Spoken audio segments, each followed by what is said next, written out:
Hello students, welcome to Nazmila. This video is for the class 12 students. Here is the MCQ solution for Gala paper 1 section A. For accounts, मैंने already MCQ टिक करके रखे हुए हैं, so you can take a screenshot or you can pause the video and read the MCQs. Section B के question answer solution भी किए हुए हैं, मैं directly तुमको answers दे रही हूँ screen पर. You can see here. Pause the video, read the answers. Answers जो है वो पूरा प्रॉपर सेंटेंस में फ्रेम किए हुए हैं, so you can read the answers directly from here. Let's move on to section C. Question number 31. इसमें हमें distribution of profit among the partners find करना है. मीन्स पहले हम डिविजिबल प्रॉफिट फाइंड कर लेंगे और उसको डिस्ट्रीब्यूट कर देंगे हम पार्टनर्स के बीच में. कमीशन दिया हुआ है 6,600 एट 10%, जो है after deduction of such commission. जब आफ्टर डिडक्शन बोला जाए तब हमारा डिविजिबल प्रॉफिट 100 होता है और नेट प्रॉफिट 110 लेना होता है, लेकिन ये क्वेश्चन के लिए हमें सिर्फ डिविजिबल प्रॉफिट चाहिए. So we will write down that 10% is 6,600, तो 100 इज हाउ मच, और हम क्रॉस मल्टीप्लिकेशन कर लेंगे and we will get our divisible profit. अब हमें रेशियो भी दिया हुआ है ऊपर क्वेश्चन में 6:2:3, तो डिविजिबल प्रॉफिट को रेशियो वाइज हम डिवाइड कर देंगे जयेश, सुरेश और पंकज को, and we will get our answer. Question number 32. उसमें हमें सिर्फ गेन रेशियो पूछा गया है, तो गेन रेशियो का फॉर्मूला है new ratio minus old ratio. So new ratio भी दिया है हमें 1:1:1, और हमें ओल्ड रेशियो भी दिया हुआ है 3:3:2. तो अलक, मलक और पलक का न्यू रेशियो हो जाएगा 1/3, 1/3 एंड 1/3, और ओल्ड रेशियो हो जाएगा 3/8, 3/8 एंड पलक का हो जाएगा 2/8. न्यू और ओल्ड को माइनस करना है, माइनस करते टाइम LCM निकालना है, तो हमें उसका आंसर मिल जाएगा. अब आंसर में अलक और मलक का दोनों का माइनस में आंसर आया है, मींस उनका गेन तो कुछ हुआ नहीं है, उन दोनों का सेक्रीफाइस हो गया है.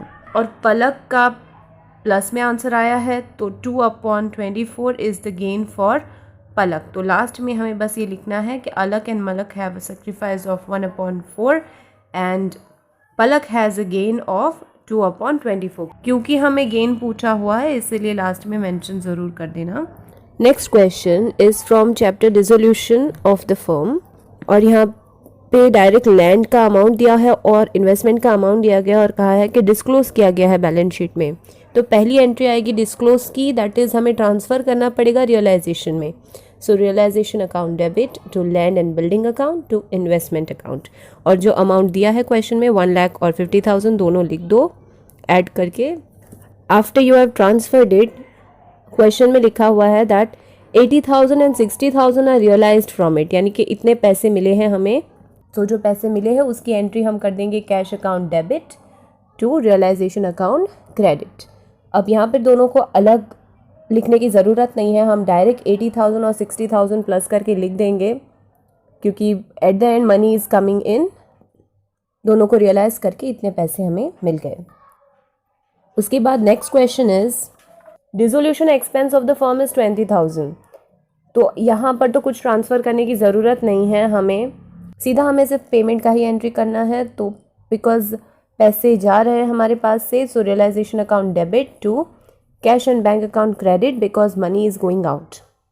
Next question is also from dissolution of the firm. इस क्वेश्चन में भी हमें पहले ट्रांसफ़र करना है और उसके बाद रियलाइज्ड वैल्यू लिखनी है. टोटल एसेट्स हमारे 20 लाख हैं, उसमें से 40% हमारा करंट एसेट्स है और 60% हमारा फिक्स्ड एसेट है. तो इस तरह से हमारा करंट एसेट्स हो जाता है 8 लाख एंड फिक्स्ड एसेट हो जाता है 12 lakh rupees. 1 lakh is cash balance. तो कैश हम कभी भी ट्रांसफ़र नहीं करते हैं रियलाइजेशन में, हम सिर्फ अदर असेट्स को करेंगे. तो हमारे पास बचेंगे कितने, 8 लाख में से 1 लाख हम माइनस कर देंगे, तो हमारे पास 7 लाख असेट्स बचेंगे. अब 7 लाख करंट असेट्स और 12 लाख फिक्स असेट दोनों ट्रांसफ़र हो जाएंगे रियलाइजेशन में, और एंट्री हो जाएगी realisation account debit to fix asset account to current asset account. अब आगे क्वेश्चन में बोला है दैट 120% फिक्स असेट रियलाइज हुए हैं और 80% ही रियलाइज हुआ है वैल्यू करंट असेट का। तो दोनों का हम देख सकते हो कैलकुलेशन में फाइंड कर लेंगे। हम 12 लाख इंटू 120 करेंगे और 7 लाख इंटू 80 करेंगे तो हमें रियलाइज वैल्यू मिल जाएगी। दोनों को अलग लिखने की ज़रूरत नहीं है, दोनों को ऐड करके हम लिख देंगे cash and bank account debit to realisation account, because realise करने पर पैसे हमारे बैंक में या कैश में आ रहे हैं। Okay, now next question is about debentures. Debentures issue हुए हैं डिस्काउंट पर and are redeemed at par. So पहले हम इशू ऑफ डिबेंचर की एंट्री कर लेते हैं। So whenever we issue something पहले आएगा bank account debit to debenture application and allotment, साथ में लिख देते हैं हम account and because it is issued at discount so हम 5000 इंटू 95 करेंगे। 100 माइनस 5% डिस्काउंट करेंगे तो 95 आता है। So will multiply and directly write down the amount. Second entry में हमें बताना पड़ेगा डिस्काउंट को। So debenture application and allotment account debit, discount on debenture account debit to 10% debenture account. तो जितना हमारा एप्लीकेशन में अमाउंट आया था वो लिख देंगे हम, जितना डिस्काउंट आया था 25,000 वो हम दिखा देंगे, टू 10% डिबेंचर, डिबेंचर में पूरा हमारा 5 लाख का अमाउंट है वो बता देंगे हम। ये हो गई इशू की entry.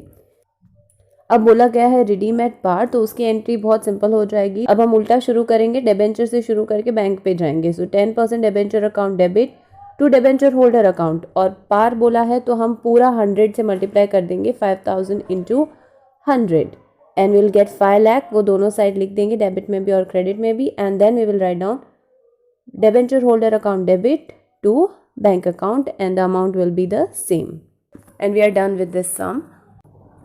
The last question of section C is about convertible debentures. 8,000 debentures are issued at par and they are converted into equity share. तो पहले नॉर्मल हम इशू की एंट्री कर लेते हैं। बैंक से शुरू करेंगे, bank account debit to debenture application account and allotment account. Then you will have another entry that is debenture application and allotment account debit to 7.5% debenture account. और at par है तो हम डायरेक्ट 8,000 इंटू 200 करेंगे तो हमें 16 लाख मिल जाएंगे। We will further write down the entry for converting the debenture. वापस हम डिबेंचर से शुरू करके हम बैंक पे जाते थे, अब हम डिबेंचर से शुरू करके सिर्फ इक्विटी शेयर कैपिटल लिखना है बैंक की जगह पे। So debenture account debit 16 lakh लिखना है to debenture holder account 16 lakh and from debenture holder account debit to equity share capital account. लेकिन थोड़ा सा हमें कैलकुलेशन करना पड़ेगा बिकॉज यहाँ पे हमें प्रीमियम भी दिया हुआ है। सो हम ऐसे कैलकुलेट करेंगे, पहले तो 10% जो ₹10 जो हमें शेयर की वैल्यू बताई गई है plus 25% premium that is 2.5 rupees, दोनों को प्लस करके आता है 12.5 रुपीज़। ये 12.5 रुपीज़ को हमें टोटल जो अमाउंट हमारा आता है उससे डिवाइड करना है, दैट इज़ 1,28,000। सो 1,28,000 इंटू 10 का हमारा इक्विटी शेयर कैपिटल का अमाउंट मिल जाएगा 12,80,000, और 1,28,000 इंटू 2.5 करेंगे तो हमें हमारा सिक्योरिटी प्रीमियम रिजर्व का अमाउंट मिल जाएगा, दैट इज़ 3,20,000। अब क्वेश्चन में प्रीमियम लिखा गया है इसलिए हमें ये प्रीमियम की एंट्री भी करनी पड़ेगी। Now with this do not forget to subscribe the channel and I will see you soon.